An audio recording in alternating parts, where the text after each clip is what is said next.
Doctor, അതുപോലെ തന്നെ ദന്ത സൗന്ദര്യ സംരക്ഷണത്തിൻ്റെ ഒരു പുതിയ ചികിത്സാ മാർഗങ്ങൾ അത് എന്തൊക്കെയാണ്? അതുപോലെ തന്നെ ഈ കോസ്മെറ്റിക് ഡെന്റിസ്ട്രി ആ ഒരു ചികിത്സാ രീതി അതെന്താണ്?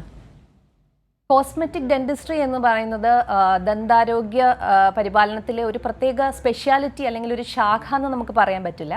അനേകം സ്പെഷ്യാലിറ്റികളുടെ ഒരു സമന്വയമായിട്ടുള്ള ഇടപെടലാണ് ഇവിടെ ഉണ്ടാകുന്നത്.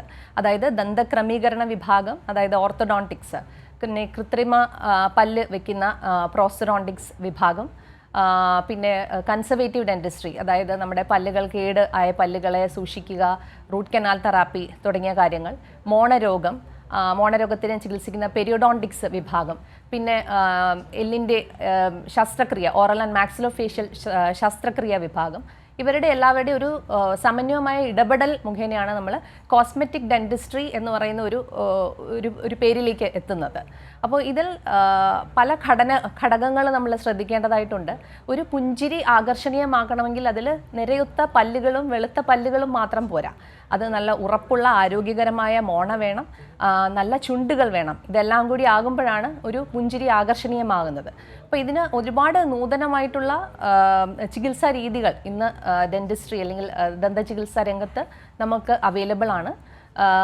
ഇപ്പം ദന്തക്രമീകരണ വിഭാഗത്തിലാണെന്നുണ്ടെങ്കിൽ നമ്മൾക്ക് നിര തെറ്റിയ പല്ലുകൾ നമുക്ക് നേരത്തെ പണ്ടുള്ളതാണ് മുത്തുകമ്പി, പിന്നെ ഒറ്റക്കമ്പി. അതൊക്കെ ഇപ്പോൾ ചിലർക്കെങ്കിലും ചിരിക്കുമ്പോൾ ഒരു ഭംഗിക്കുറവ് തോന്നാറുണ്ട്. മുത്തുകമ്പിയൊക്കെ ഇടുമ്പോൾ ഫിക്സഡ് അപ്ലയൻസ് തെറാപ്പി എന്ന് പറയും. അതിന് പകരം നമുക്കിപ്പോൾ സെറാമിക് ബ്രാക്കറ്റ്സ്, അതായത് നമ്മൾക്കത് കാണാൻ കഴിയില്ല ഒട്ടിച്ചിരിക്കുന്നത്, സെറാമിക് ബ്രാക്കറ്റ്സ് അവൈലബിൾ ആണ്. പിന്നെ പല്ലിൻ്റെ ഉൾഭാഗത്ത് ഘടിപ്പിച്ച് കൊണ്ട് പല്ലിൻ്റെ നിര ശരിയാക്കുന്ന ലിംഗ്വൽ ഓർത്തഡോണ്ടിക്സ് എന്ന് പറഞ്ഞിട്ടുള്ള ട്രീറ്റ്മെൻറ്റ് അവൈലബിൾ ആണ്.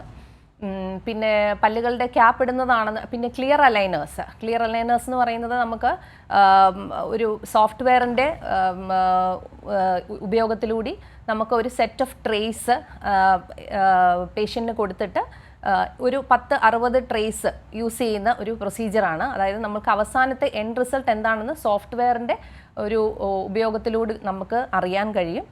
അവസാന റിസൾട്ട് നമുക്ക് എന്താണ് പേഷ്യൻറ്റിന് വേണ്ടത്, പേഷ്യൻ്റെ ആവശ്യം എന്താണെന്ന് അറിഞ്ഞുകൊണ്ട് ഒരു ഇൻട്രാഓറൽ സ്കാനറിൻ്റെ എല്ലാം ഉപയോഗത്തോടു കൂടി കമ്പ്യൂട്ടർ സോഫ്റ്റ്വെയറിൻ്റെ ഉപയോഗത്തോടു കൂടി നമ്മൾ നേരത്തെ തന്നെ പ്രോഗ്രാംഡ് ആയിട്ട് ഒരു സെറ്റ് ഓഫ് ട്രേസ് പേഷ്യൻറ്റിന് നൽകുകയാണ്. അപ്പോൾ അതവർക്ക് രാത്രിയിൽ യൂസ് ചെയ്യാം. ഏകദേശം ഒരു 50 മുതൽ 60 ട്രേസ് വരെ ഉണ്ടാവും. ക്ലിയർ അലൈനേഴ്സ് എന്ന് പറയും.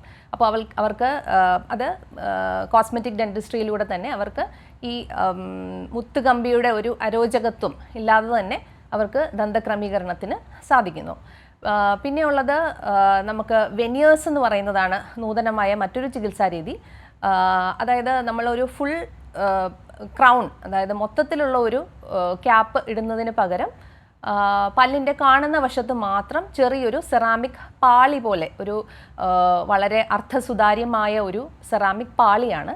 അത് മാത്രം ഫിക്സ് ചെയ്തുകൊണ്ട് പല്ലിൻ്റെ ചെറിയ രീതിയിലുള്ള അലൈൻമെൻറ്റുകൾ, ചെറിയ തിരിഞ്ഞ് ഇരിക്കുന്ന പല്ലുകളാണെങ്കിലും ചെറിയ കറകൾ, അങ്ങനെ പിന്നെ പല്ലിൻ്റെ ആകൃതിയിലുള്ള വ്യത്യാസം, അതെല്ലാം നമ്മൾക്ക് ഈ വെനിയേഴ്സ്, സെറാമിക് വെനിയേഴ്സ് ഉപയോഗിച്ചിട്ട് നമുക്ക് ചികിത്സിക്കാൻ കഴിയും.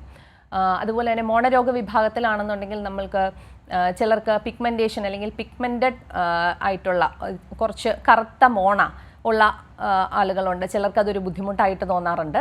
അപ്പോൾ അങ്ങനെയുള്ളവർക്ക് നമുക്ക് ലേസർ മുഖേനയുള്ള ചികിത്സകൾ ഇപ്പോൾ അവൈലബിൾ ആണ്. പിന്നെ നേരത്തെ ഉണ്ടായിരുന്ന ക്രൗണുകളാണെന്നുണ്ടെങ്കിൽ മെറ്റൽ സെറാമിക്, അതായത് അകത്ത് ലോഹവും പുറത്ത് സെറാമിക് കോട്ടിങ്ങും വരുന്ന തരത്തിലുള്ള ക്യാപ്പുകളായിരുന്നു.